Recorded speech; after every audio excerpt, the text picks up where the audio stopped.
Il a littéralement supplanté le judo, la capoeira et tous les autres arts de combat. À l'origine, le Jiu-Jitsu est japonais. Il est la base de tous les arts martiaux et donnera naissance notamment au judo et à l'aïkido.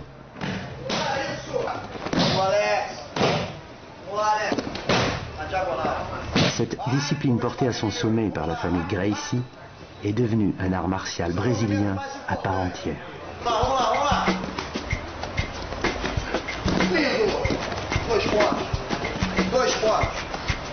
Le Jiu-Jitsu est un art de combat incontournable dans la pratique du free fight.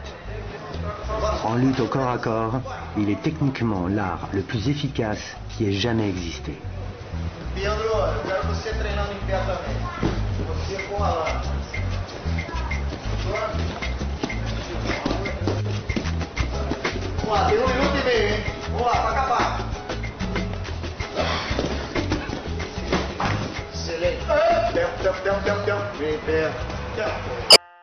D'anciens textes japonais font référence à divers types de luttes et le nom de Jiu-Jitsu apparaît au XVIIe siècle, au début de la période Edo. À la fin du XIXe siècle, Jigoro Kano commença l'étude passionnée du Jiu-Jitsu au point d'en acquérir une grande maîtrise. À cette période, l'abolition des classes, la disparition des guerriers et l'interdiction du port du sabre eut raison de l'intérêt du public envers le Jiu-Jitsu traditionnel. Jigoro Kano en profita pour entreprendre une complète révision de l'art, en retirant tous les coups dangereux et en supprimant les techniques mortelles. Il fonda sa propre école, le Kodokan, et nomma sa méthode Judo. Désireux de faire connaître son art aux Occidentaux, il envoya ses élèves à travers le monde. Parmi eux, Mitsuyo Maeda.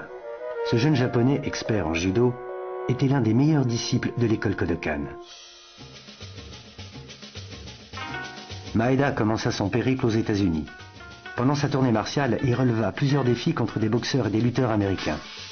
Son voyage l'amena en Europe où il signera plusieurs combats d'anthologie, utilisant souvent des techniques non autorisées par le Kodokan au lieu d'emprunter la voie douce du judo. Cette utilisation du Jiu-Jitsu provoqua les foudres de Jigoro Kano, qui exclura son élève du Kodokan. En Espagne, Mitsuyo Maeda se fera appeler Conde Koma, un nom qui restera dans les mémoires. Au début des années 20, Mitsuyo Maeda se voit confier des responsabilités par le gouvernement japonais. Il se rend au Brésil avec pour mission d'implanter une colonie japonaise à Belém. C'est dans ce contexte qu'il rencontra Gastão Gracie, un descendant de colons écossais qui œuvra en sa faveur en usant de son poids politique. En témoignage de reconnaissance, le japonais proposa à Gastão Gracie d'enseigner le Jiu-Jitsu à ses fils. À ce moment précis, l'art martial japonais va changer de continent. Et c'est cet accident historique qui va modifier à jamais la destinée de toute une famille.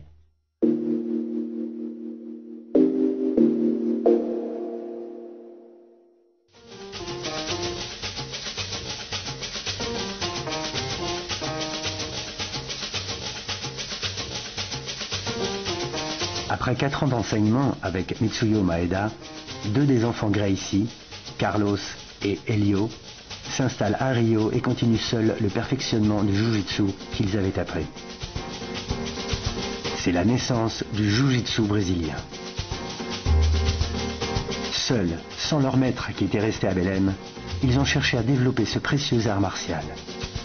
Ils ont commencé à monter leur première école de Jiu-Jitsu qui était située rue Marques de Abrantes.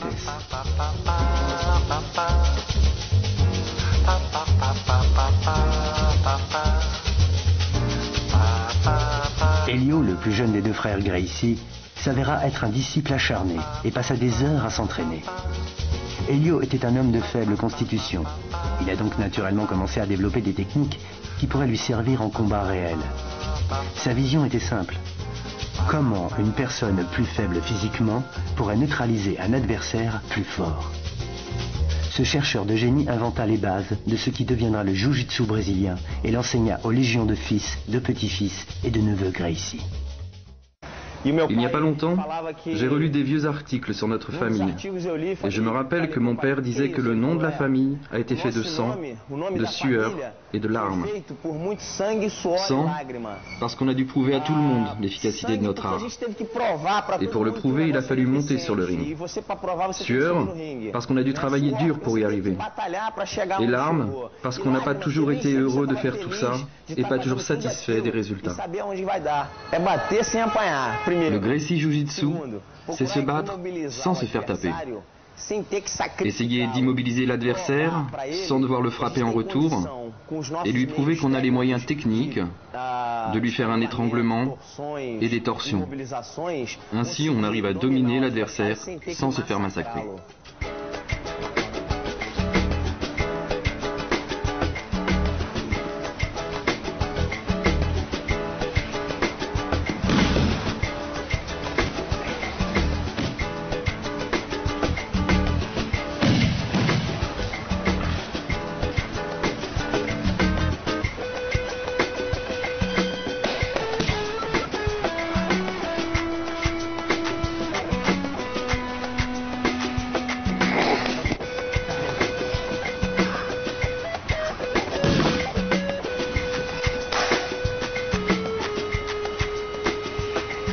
Le Gracie Jiu-Jitsu n'a pas seulement changé le monde des arts martiaux, il l'a révolutionné et pour longtemps.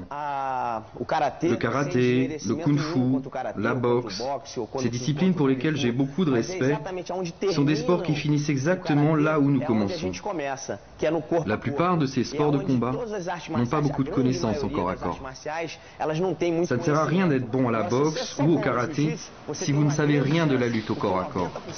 Mais si vous êtes bon au jiu-jitsu, vous avez une grande chance de gagner, car 90% des combats finissent au sol.